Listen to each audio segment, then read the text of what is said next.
નમસ્કાર સાથી મિત્રો, હું મલેક સોહેલ, માઇનોરિટી જંબુસર તાલુકા પ્રમુખ.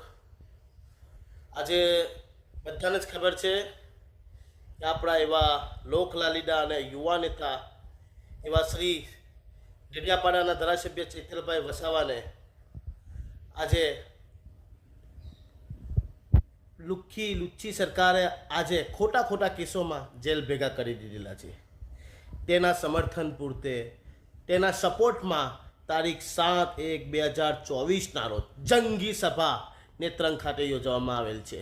એના સપોર્ટમાં મારા લઘુમતી સમાજના એક નવયુવાન અને આગેવાન અને વડીલોએ ત્યાં પહોંચવાનું છે. કેમ કે આજે એક લડાઈ ચૈત્ર વસાવાની કે આદિવાસી સમાજની નથી, એ એક લઘુમતી સમાજની છે, અન્ય સમાજની છે. દરેક સમાજ માટે, શિક્ષિત યુવાઓ માટે લડાઈ છે. કેમ કે આજે આપણે આ લડાઈમાં